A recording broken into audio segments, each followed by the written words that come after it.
Good afternoon. I'm going to take a little bit of a break from my Gospel of John series for just today's lesson. In my rather lengthy lesson on July 4th, 250 Years of Freedom, I pointed out some of the things that are having a negative impact in the United States. However, I don't think that we can look only at the United States. I think we have to cast our nets to see what is going on across the world and how the events of the day affect what we may see biblically as far as where we might be on the prophecies concerning end times. In Ephesians chapter 6, verses 12 through 19, it says, "For we do not wrestle against flesh and blood, but against the rulers, against the authorities, against the cosmic powers over this present darkness, against the spiritual forces of evil in the heavenly places. Therefore, take up the whole armor of God, that you may be able to withstand in the evil day, and having done all, to stand firm.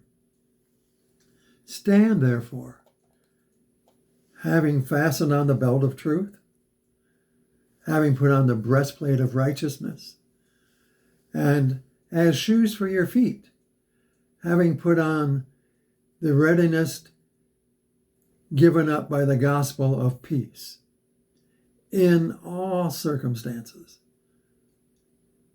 Listen to that closely. In all circumstances, not just some.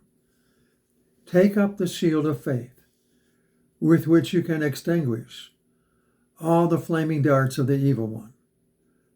And take the helmet of salvation and the sword of the Spirit, which is the word of God, praying at all times in the Spirit, with all prayer and supplication. To that end, keep alert with all perseverance, making supplication for all the saints, and also for me, Paul, that words may be given to me in opening my mouth boldly to proclaim the mystery of the gospel. We already picked up the discussion of socialism and communism in the United States. But a new article just published this morning, July the 17th, 2026, points out how serious this phenomenon is to the freedoms that we often take for granted. The name of this article, and actually it was presented by a Mr. Tony Ward, or Tony Weed from Fox News. And it's called "Socialism's Rise Inside the Democratic Party Now Threatens the American Dream." Primary winners back policies restricting independent contracting and eliminating right-to-work protections. We're going to pick up with this article and share from it quite a bit. The first headline actually says, "Democratic Socialist unveil radical new platform to fundamentally change the United States." Outnumbered reacts discuss the Democratic Socialist of America's Workers Deserve More program, which propose, listen to this carefully, what is one of the proposals of this socialist platform? Abolishing the Senate, replacing the President and Supreme Court, and implementing policies like universal rent control. The latest wave of socialist victories in Democratic primaries in New York and elsewhere should be a wake-up call for Americans across the country. For years, many people dismissed socialism as a fringe movement within the Democratic Party. Unfortunately, this is no longer the case. The wins by self-described New York socialist Brad Lander, Darya-Liza Avila, Chevalier, and Claire Valdez are the latest evidence that the socialist movement is no longer a fringe faction operating on the margins of the Democratic Party. Socialists are increasingly setting the direction of the Democratic Party, and many voters in progressive areas of the country, believe it or not, are willing to embrace it. That should concern every American. All three candidates were backed by fellow socialist New York City Mayor Zoran Mamdani, whose rise has transformed him from a local elected official into a political kingmaker. The results stunned Democratic leaders. According to Axios, some House Democrats described the outcome as an earthquake and a huge defeat for party leadership. Even moderate Democrats will admit they no longer have control of their party. The socialists do. Now, the next heading here is the Democratic Socialists are no longer on the fringe. The significance of these victories goes beyond New York. Mamdani's candidates didn't defeat Republicans.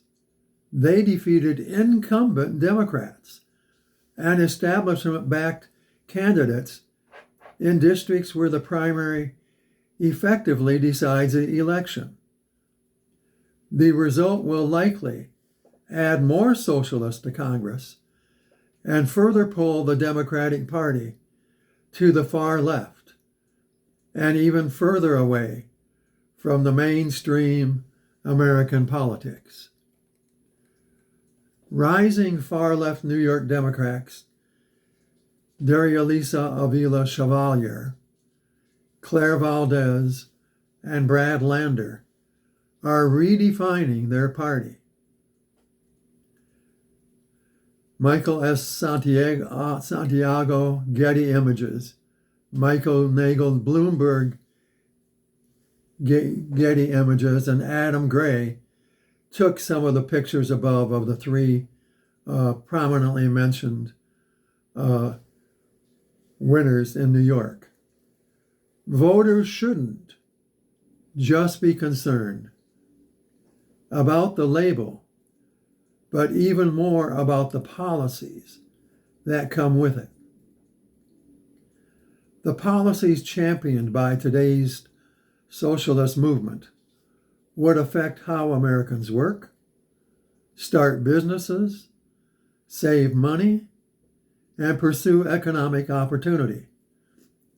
They would fundamentally and permanently change the American free enterprise system that has made our country the strongest and most prosperous in the world.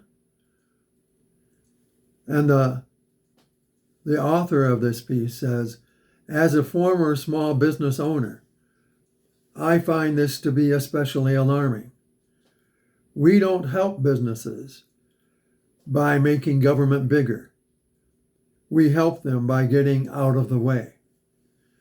Now, the next bullet point says socialists launch radical platform to abolish the U.S. Senate in bid to fundamentally transform America. Included under this heading, he says, for example, Lander has supported policies that would dramatically restrict independent contracting, limiting opportunities for millions of Americans who value the flexibility and freedom that comes with either being freelance or just doing gig work. Avila Chevalier has advocated eliminating right-to-work protections and allowing unions to collect dues directly from workers' paychecks, including from employees who choose not to join a union. Valdez has called for using the full weight of the federal government to expand union power and push workers into union membership, regardless of whether they want to join or not. This alarming trend extends well beyond New York. Seattle voters recently elected Katie Wilson, another socialist candidate aligned with many of the same ideological priorities. Across the country, activists are building organizations, recruiting candidates, and steadily expanding their influence within Democratic politics. Now we are seeing the trend reach far beyond deep blue cities. In my home state of Wisconsin, the author says, a leading gubernatorial candidate, Francesca Hong, proudly identifies as a socialist. Her candidacy demonstrates that ideas once confined to a handful of urban districts are now being marketed to voters in battleground states that will help determine the nation's future. That is why it is so important that we elect Tom Tiffany as governor of Wisconsin in November and prevent someone like Hong from bringing socialism to our doorstep. Now, these are some more Fox News opinions. For years, many Americans assumed socialism could gain traction only in a few areas, like New York City or San Francisco. Recent elections suggest otherwise. The movement is producing candidates, winning primaries, and replacing establishment Democrats with candidates who embrace a far more expansive role for government and the economy. Now, in my July 4th expose or treatise, whatever you wanted to call it, I mentioned that these factions are very well funded, and a lot of that funding is coming from outside the United States.